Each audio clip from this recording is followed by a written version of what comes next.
اعوذ باللہ من الشیطان الرجیم بسم اللہ الرحمن الرحیم الصلاۃ والسلام علیک یا سیدی یا رسول اللہ وعلی آلک و اصحابک یا سیدی یا حبیب اللہ۔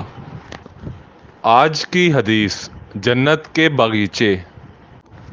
حضرت انس بن مالک رضی اللہ عنہ سے روایت ہے کہ رسول اللہ صلی اللہ علیہ وآلہ وسلم نے ارشاد فرمایا، جب تم جنت کے باغیچوں کے پاس سے گزرو تو ضرور کچھ کھا لیا کرو، کچھ پی لیا کرو۔ صحابہ رضی اللہ عنہ نے پوچھا، جنت کے باغیچے کیا ہیں؟ تو رسول اللہ صلی اللہ علیہ وآلہ وسلم نے ارشاد فرمایا، اس زمین پر قائم جو علماء کی مجالس ہیں جن میں کتاب و سنت کا بیان ہوتا ہے اور ذکر ہوتا ہے۔ جامعہ الترمذی 3510۔ اللہ اس شخص کو خوش رکھے جس نے میری حدیث کو سن کر یاد رکھا اور اسے دوسروں تک پہنچایا۔ مزید اسلامی ویڈیوز دیکھنے کے لیے ہمارے اسلامی چینل کو لائک کریں اور شیئر کریں اور سبسکرائب کریں۔